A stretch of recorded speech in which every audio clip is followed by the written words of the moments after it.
So good morning mga kaibigan, Luzon, Visayas at Mindanao at kahit sa iba't pang panig ng daigdig. Welcome back to my channel, Katutubo TV Vlog. So nandito po tayo mga kaibigan sa kalsada, paakyat. Yan. So bibisita po tayo mga kaibigan sa ating ilat. So punta po tayo ng ilog mga kaibigan, kung saan titingnan po natin at chichikapin kung ano ang kanyang problema dahil sa nakarang nitong bagyong Christine ay nawalan po ng tubig galing doon mga kaibigan. Sigurado baka naglinis or nagtambak dahil sobrang laki ng tubig na ginawa ni bagyong Christine at hangin. So ito mga kaibigan, medyo malinis na yung ating kalsada, ang kalsada ng aming katabi. Ayan. So ngayon pupunta na po tayo doon sa ilog mga kaibigan. So dito na po tayo mga kaibigan banda. Ayan, nandito na po yung kubo, malapit na po tayo sa ilog. So tatanggalin muna po natin ito mga kaibigan, yung nakadagan. Ayan po mga kaibigan, nabuksan na po natin ang ating hose. Wala po siyang tubig, matik. Ayan, so pupunta na po tayo doon mga kaibigan.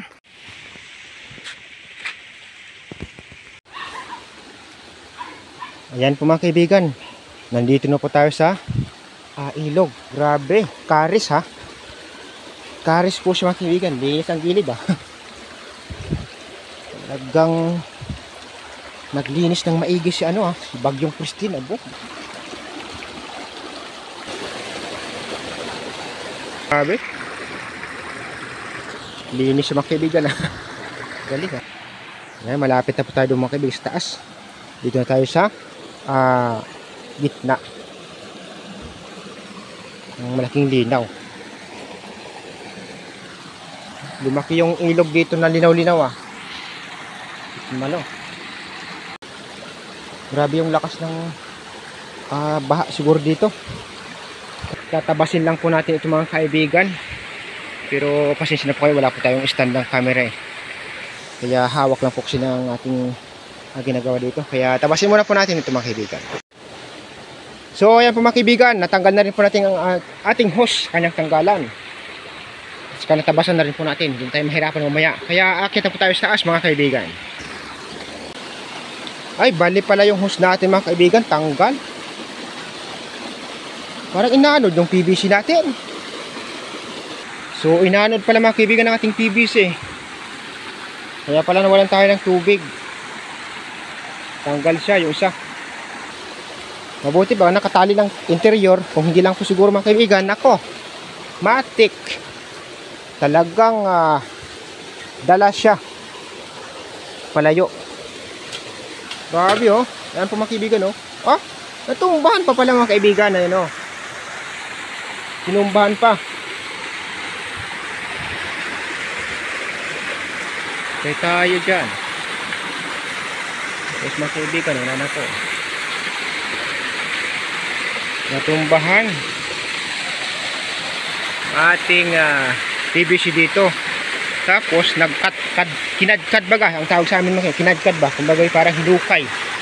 Grabe lutang din yung dating PVC mga kaibigan na ginagamit ho namin. Yan.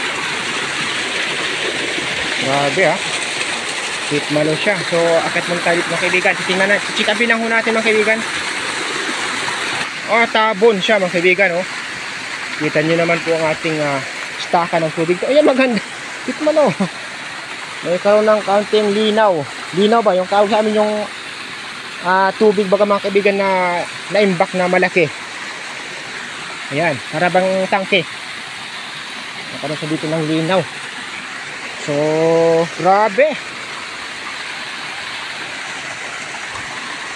Grabe ang ginawa niya ni tawag dito. Grabe ang ginawa. Oops. Akit tayo ng kaunti dito mga kaibigan sa taas. Titingnan po natin. Oops. Malo. Itong pinakamalupit mga kaibigan May tinungtong pa na ba to? Grabe, paano nakatungtong dito yung bato mga kaibigan?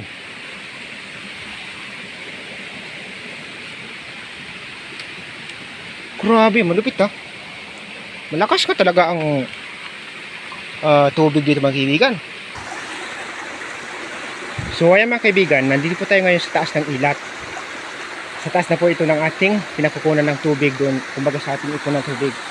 Nandito tayo sa taas pa ng kaunti. Umangat ako tayo. So ito po yung ating nakita. May landslide po pala dito sa taas ng ilat. Sa pinakataas na niya. Ayan. Delikado ito po nagtagal-tagal. Kung yun o. Dito malo siya mga kaibigan ha. Ito po yung taas ng ating ilog mga kaibigan. Nasa taas po tayo. Banda. Kasi nagbagsakas po yung mga puno dito. Grabe. Tuno ang tawag kasi nito sa amin mga kaibigan eh. Hindi ako magkamali. Ito yung medyo pa patag na dito banda sa kabila. Medyo papatag na ho ito dito. Kasi dito kabila mga kaibigan ay may building ho doon sa kabila pa eh. Medyo papatag na ho ito. Kaso nga lang parang nag-landslide ho siya. Ang tawag kasi dito sa amin mga kaibigan ay hindi landslide kundi tuno. Hindi po tuno na sa gitara or di kaya sa kanta. Tuno pa na kung sa English ay landslide. Ibang pagguho ng lupa or pagdaos galing sa taas. Ayan. Malo pala dito. Kaya pala medyo kung doon sa may taas natin na konti kanina. Medyo maputik-putik. Nakita ko na may mga dalang putik-putik. Dito ho pala galing yan. Ayan. So nag-check lang po tayo dito.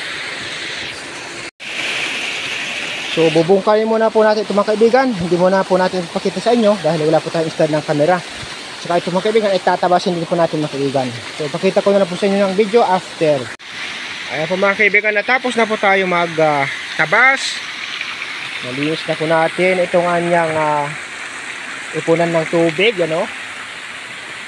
So hindi na po natin mga kaibigan nabungkal kasi sobrang dami ng buhangin at mga bato na malalaki.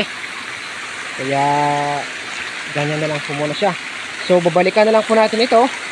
I-report ko lang po ito mga kaibigan sa aking amo kung ano ang kanyang pasya.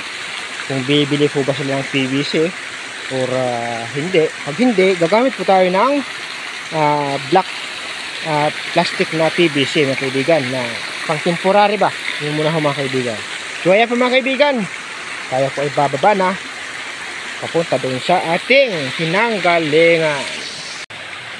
Itatabi na lang po natin ito mga kaibigan. Baka mamaya bumuhos ulit ang ulan, madisgrasya ulit ito.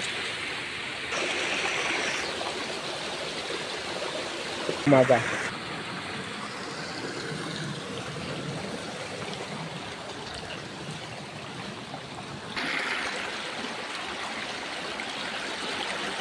So thank you so much po sa inyo mga kaibigan.